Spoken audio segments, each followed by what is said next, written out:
कभी सोचा है कि इस दुनिया में जो 8 अरब से ज्यादा लोग हैं वो आखिर रहते कहाँ हैं? आज हम इसी पहेली को सुलझाने वाले हैं।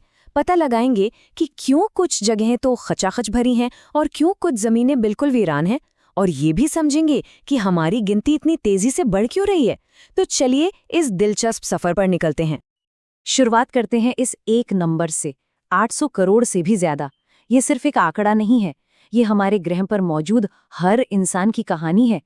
लेकिन असली सवाल ये नहीं कि हम कितने हैं, सवाल तो ये है कि हम बसे कहाँ हैं।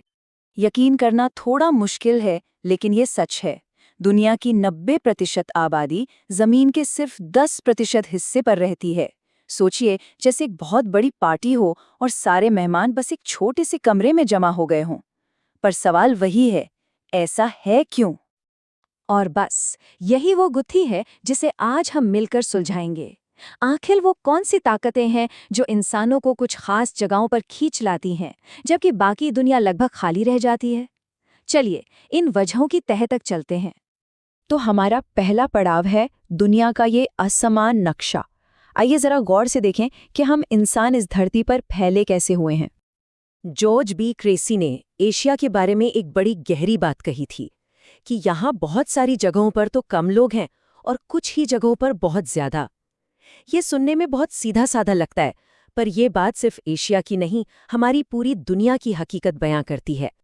जरा इस पर नजर डालिए। दुनिया की 60% आबादी, सोचिए, आधे से भी ज्यादा सिर्फ इन 10 देशों में रहती है। और कमाल की बात तो यह है कि इन 10 में से 6 देश अकेले एशिया में हैं। ये बताता है कि आबादी का जमावड़ा कितना ज्यादा है। तो वो बड़ा सवाल अब भी वहीं का वहीं है, आखिर क्यों? लोग बसने के लिए कोई जगह कैसे चुनते हैं? चलिए उन वजहों को समझते हैं जो किसी चुंबक की तरह लोगों को अपनी ओर खींचती हैं। सबसे पहले तो बात आती है प्रकृति की। इंसान हमेशा से पानी के पास, समतल जमीन पर, अच्छे मौसम में और उपजाऊ मिट्टी के करीब ही बसता आया है। ये कोई इत्तेफाक नहीं है कि दुनिया की सारी बड़ी बड़ी सभ्यताएं नदियों के किनारे ही पनपी। ये तो जीने की पहली शर्त है। फिर आता है पैसे और मौकों का खेल। जहां खनिज है, जहां बड़े बड़े शहर हैं, जहां फैक्ट्रियां हैं, वहां काम है, अवसर है। और यही आर्थिक चुंबक लोगों को एक बेहतर जिंदगी की उम्मीद में अपनी तरफ खींचता है, जिससे महानगर बनते हैं। और आखिर में बात दिल और सुकून की भी है। कुछ जगहें हमें अपने धर्म या संस्कृति की वजह से खींचती हैं, लेकिन इससे भी ज्यादा जरूरी है सुरक्षा। जहां शांति और सुकून होता है, लोग वहीं रहना चाहते हैं, और जहां भी अशांति होती है, वहां से दूर भागते हैं। अच्छा, हमने ये तो देख लिया कि लोग कहाँ रहते हैं, पर किसी भी जगह की आबादी एक जैसी नहीं रहती, वो हमेशा बदलती रहती है। और इस बदलाव के पीछे 3 बहुत ही सीधे साधे लेकिन बहुत शक्तिशाली कारण है।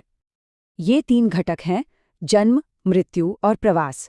जन्म से आबादी में लोग जुड़ते हैं, मृत्यु से कम होते हैं, और प्रवास यानी एक जगह से दूसरी जगह जाना आबादी के संतुलन को बदल देता है। बस यही है जनसंख्या के बदलने का पूरा गणित। प्रवास को समझने का एक बहुत अच्छा तरीका है पुश और पुल फैक्टर। कुछ चीजें होती हैं जो लोगों को अपनी जगह छोड़ने पर मजबूर करती हैं, उन्हें धक्का देती हैं, जैसे बेरोजगारी या कोई आफत। ये हैं पुश फैक्टर्स। और वहीं दूसरी तरफ कुछ चीजें नई जगह की ओर खींचती हैं, जैसे बेहतर मौके या शांति का माहौल। ये हैं पुल फैक्टर्स। तो ये जो आबादी लगातार बढ़ रही है, इसका असली मतलब क्या है? इसका सबसे सीधा और सबसे गहरा असर पड़ता है हमारे ग्रह के सीमित संसाधनों पर। ये टाइमलाइन अपने आप में एक पूरी कहानी है। इंसानियत को 1 अरब तक पहुंचने में लाखों साल लग गए, लेकिन उसके बाद जो रफ्तार पकड़ी वो देखने लायक है। हाल के सालों में तो हर 100 करोड़ लोग जोड़ने में हमें सिर्फ 10-12 साल ही लगे हैं। इसी को कहते हैं जनसंख्या विस्फोट। लेकिन ये विस्फोट हर जगह एक जैसा नहीं हो रहा है। जो देश विकसित हैं, वहां आबादी कछुए की चाल से बढ़ रही है, पर जो विकासशील देश हैं, वहां ये रॉकेट की रफ्तार से बढ़ रही है। वहां आबादी को दोगुना होने में बस कुछ ही दशक लगते हैं। यहाँ एक बहुत जरूरी बात समझने वाली है। अक्सर ये देखा गया है कि जब जनसंख्या बहुत तेजी से बढ़ती है, तो देश का आर्थिक विकास धीमा पड़ जाता है। सीधी सी बात है, जब संसाधन उतने ही हों और खाने वाले ज्यादा, तो हर किसी के हिस्से में कम ही आएगा। तो फिर भविष्य में क्या होगा? क्या ये आबादी बस ऐसे ही बढ़ती चली जाएगी? देखिए, एक्सपर्ट्स भविष्य का अंदाजा लगाने के लिए एक खास थ्योरी का इस्तेमाल करते हैं। इसे कहते हैं जनसांख्यिकीय संक्रमण सिद्धांत। चलिए समझते हैं कि यह है क्या। ये थियरी बहुत सरल है। ये कहती है कि जैसे जैसे कोई देश तरक्की करता है वो 3 स्टेज से गुजरता है। पहले स्टेज में जन्म और मृत्यु दर दोनों ज्यादा होती हैं, तो आबादी स्थिर रहती है। दूसरे स्टेज में स्वास्थ्य सेवाएं बेहतर होने से मृत्यु दर तो घट जाती है, पर जन्म दर ज्यादा ही रहती है। नतीजा जनसंख्या विस्फोट।